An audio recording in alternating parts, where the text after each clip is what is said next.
words. What Kate's beaming smiles and 40-pound Zara dress tells us about her friendship with sister-in-law Meghan Markle.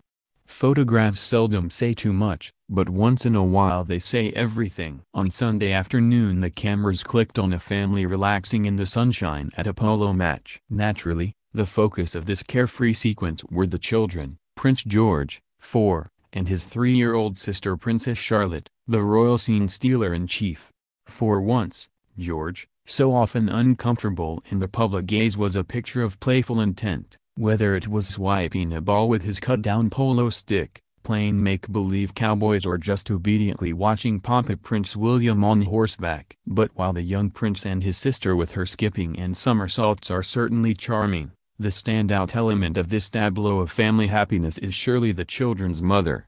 Sitting bare-legged on the ground with sunglasses casually propped up on her head, they are the most extraordinary pictures of the Duchess of Cambridge. Extraordinary, because the way a woman looks usually reflects the way she feels. And there can be no doubt that, judging from her smiling informality, Kate is feeling wonderful. Now there is surely something unexpected about this. It is, after all, only 7 weeks since the birth of her third child, Prince Louis, and if the experience of her firstborn children is anything to go by, the early weeks of baby No. 3 have been tough. George cried and was difficult to feed, and while Charlotte was perfect in comparison, her arrival left Kate exhausted, even irritable. With all 3 pregnancies she suffered from extreme morning sickness, so who could blame her if she wanted to retreat from the spotlight a little bit longer?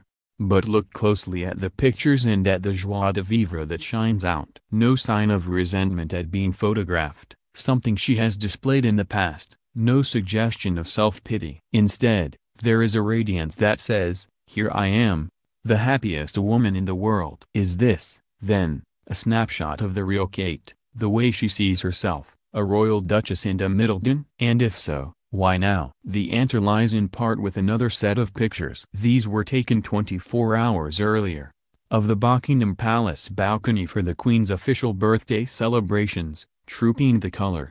In these, the slim Duchess in the hat that seemed to elevate her height, stands in the front row next to her father-in-law Prince Charles, towering over him. She is looking completely at ease. Behind her is the Duchess of Sussex, slimmer, and shorter, but in a dusty pink outfit that highlighted the honeymoon glow of her shoulders.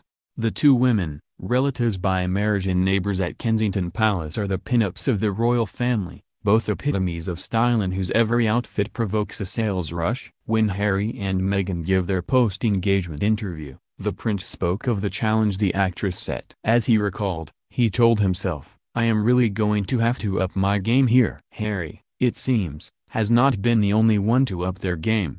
In palace corridors they are saying that so, too, has the Duchess of Cambridge. Just take her clothes. The casual dress she wore for the family visit to Beaufort Polo Club on Sunday that displayed her open neck owed much to the Bateau style Meghan chose, not just for her wedding dress but also at trooping. There is no doubt the couture chic of Meghan has drawn comparisons with Kate's more high-street look. In fact, the dress sense of both women is highly prized. But are they rivals? Courtiers believe there could be a nuanced message here. As elegant and chic as Kate looked, her £39.99 Zara dress will be much more affordable to the average British woman than Meghan's high-end fashion choices. There was surprise that Meghan chose the off-the-shoulder look again on Saturday. She looked like she was going to a cocktail party rather than the formality of the Queen's birthday parade, says a former palace official.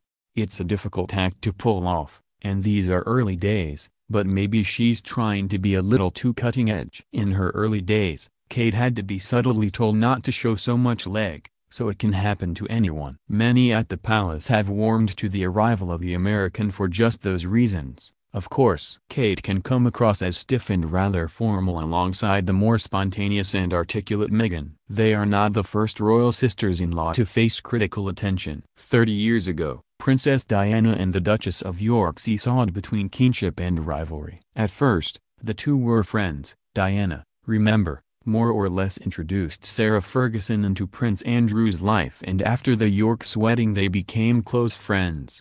But after 5 years of Diana, the public were bound to be intrigued by the new rival. And they weren't alone. Charles famously once reproached his wife, saying, Why can't you be more like Fergie? The criticism stuck and Diana told photographers, "You don't need me, you've got Fergie now." By the time of their separations they were reconciled, only to fall out again when Fergie brought out her memoirs. But this time there was no making up and Diana was dead before there could be a rapprochement. Kate, of course, is not Diana, though Sunday's visit to the polo field is so reminiscent of the princess's own weekend visits with Harry and William to watch Prince Charles play in the 80s and early 90s.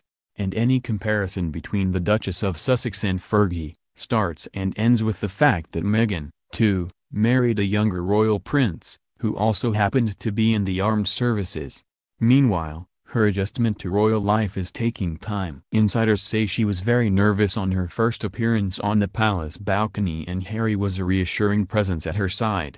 Both Prince Charles and the Duchess of Cornwall have recognized that such is the scale of the change in her life from screen star to working duchess that she will need extra time to adapt. They are trying to keep things light to ensure she doesn't get overwhelmed by the idea of duty, says a friend of the prince. There are protocols to observe, but they are saying that things can be done differently and no one will really raise too much of an eyebrow. Kate can be key to this. As an outsider, she knows the royal ropes, but the two women are not obvious allies. What binds them is the love and affection they have for Harry and their shared lives at Kensington Palace. There is one area where Meghan cannot compete with Kate: children. Harry yearns to become a father and the sight of George and Charlotte playing in the sunshine also carried a powerful message. For Kate was showing that, as a member of the royal family, being a mother is the